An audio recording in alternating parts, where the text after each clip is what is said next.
नमस्कार, स्वागत है आपका सत्यमेव जयते चैनल में। और मैं हूं भारत की राजधानी नई दिल्ली से डॉक्टर हरीश चंद्र लखेड़ा। कश्मीर के पहलगाम में जो कुछ हुआ है, आज पूरा समाज गुस्से में दिख रहा है। चाहे सोशल मीडिया हो या और भी जो अपने मन की बातें या प्रकट करने की जो भी माध्यम है, उसमें गुस्सा जाहिर कर रहे हैं। सरकार भी कह रही है हम कठोर कार्रवाई करेंगे, लेकिन क्या पिछले 3-4 दशकों से जो कुछ हो रहा है उसमें ये भारतीय समाज चुपचाप बैठा रहा, इसको हम कह सकते हैं। क्या उसी का नतीजा है? क्या ये उसी का नतीजा है कि लोगों ने कश्मीरी ब्राह्मणों की पूरी जमात को, पूरी नस्ल को, पूरी संस्कृति को कश्मीर से नष्ट होते हुए देखा और खामोश रह गए? जिस तरीके से भारत की अदालतों में भी, पॉलिटिकल पार्टी ने भी, सरकारों ने भी सिख दंगों को लेकर या गुजरात के दंगों को लेकर अपने को बहुत एक्टिव दिखाया, चाहे जो एनजीओ हो वगैरह, उन्होंने कश्मीरी ब्राह्मणों के विनाश का जो षड्यंत्र रचा गया था, या जो ये पूरी संस्कृति विनाश की तरफ चली गई, उस पर चुप्पी ओढ़ ली, अपने होठ सी दिए। क्या उसी का नतीजा है ये? और क्या ऐसा ही होता रहेगा? और गजब देखिए ना कि भारत का जो सबसे ताकतवर परिवार है, नेहरू गांधी वंश जो परिवार है, तो गांधी तो चलो बात की बात है, हम नेहरू की बात करते हैं। नेहरू तो इसी समाज से थे, कश्मीरी पंडित। और आखिर क्या हो गया कि जिस परिवार ने, सबसे ताकतवर परिवार ने, जिसकी जड़ें कश्मीरी ब्राह्मणों से जुड़ी हैं, उसने भारत में सबसे लंबे समय तक राज किया। उन्हीं का वो मूल वाला जो समाज था, वो विनाश के कगार पर चले गया। आखिर कब तक ऐसा होता रहेगा? इसी पर मैं विस्तार से मैं बताऊंगा, लेकिन जब तक मैं आगे बढ़ूं, आपसे अनुरोध है कि मेरे हिमालय लोग यूट्यूब चैनल को सब्सक्राइब अवश्य कर दीजिएगा और मेरा STV यानी सत्यमेव जयते चैनल को भी देखिएगा। यह आपसे विनम्र अनुरोध है। सवाल यह है कि आखिर कब तक ऐसा होता रहेगा? भारत में बहुत से लोग हैं जो कहते हैं कि आतंकवादियों का कोई धर्म नहीं होता। चलो मान लेते हैं, लेकिन आतंकवादी तो धर्म लेके बात कर रहे हैं ना।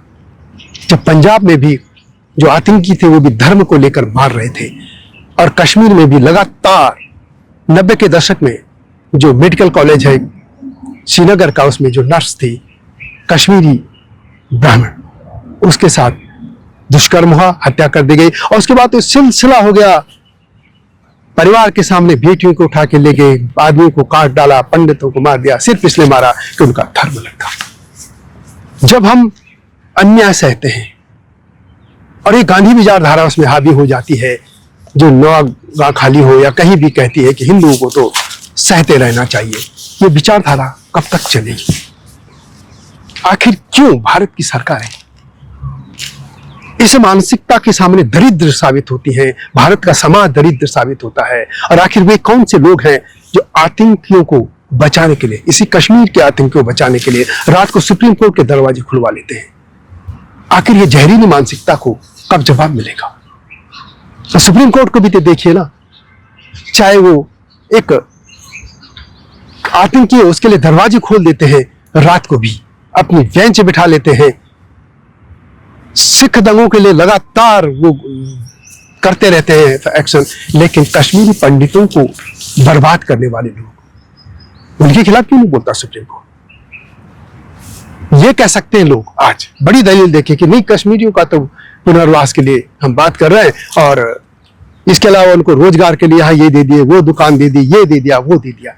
लेकिन क्या सिर्फ रोजगार देने से ऐसा हो जाता है? क्या संस्कृति रोजगार से ही बचेगी? जो 2.5-3 लाख लोग वहां से, घर से दूर तरह चले गए, यानी कोई दिल्ली बस गया, कोई फरीदाबाद बस गया, कोई जम्मू बस गया, कोई अलग अलग विभिन्न इलाकों में रह गए।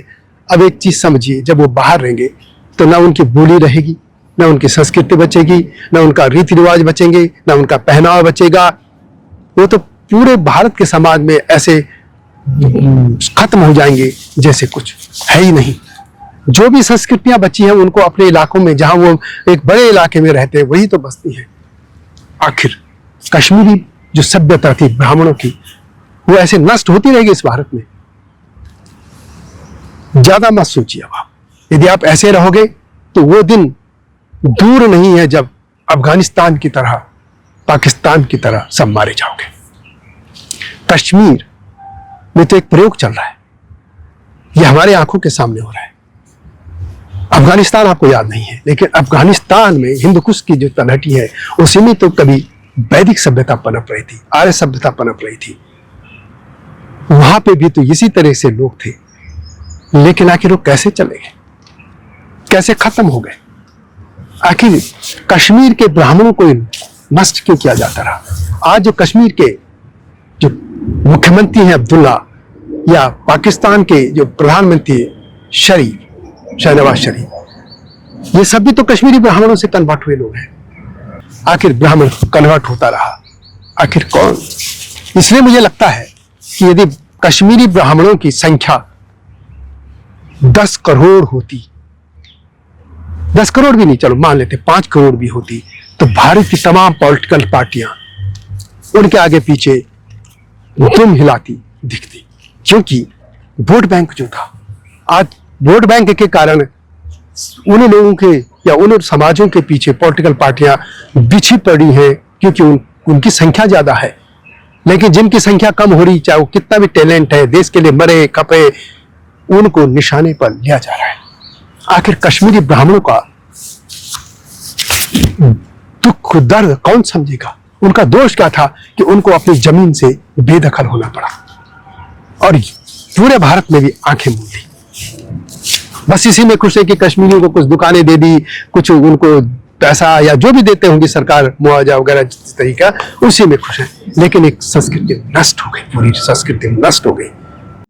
अंत में पहलगाम के शहीदों को विनम्र श्रद्धांजलि देते हुए एक ही सवाल यही उठाऊंगा कि अंततः यह युद्ध कहाँ तक चलेगा? कब तक हम लोग खामोश रहेंगे? कब तक पाकिस्तान के ये आतंकी इसी तरीके से निरपराध लोगों को मारते रहेंगे? एक सवाल छोड़कर जा रहा हूं और आऊंगा जल्दी नई गाथा के साथ। तब तक जय हिमालय, जय भारत। हिमालय पे पेड़ हो तो गीत गाएंगी नदियाँ, गीत गाएंगी नदियाँ। पेड़ों पे चिड़िया है तो गीत गाएंगी नदियाँ, पेड़ों पे चिड़िया है तो गीत गाएंगी नदियाँ। माँ की लोरी जैसे होते हैं नदियों के गीत।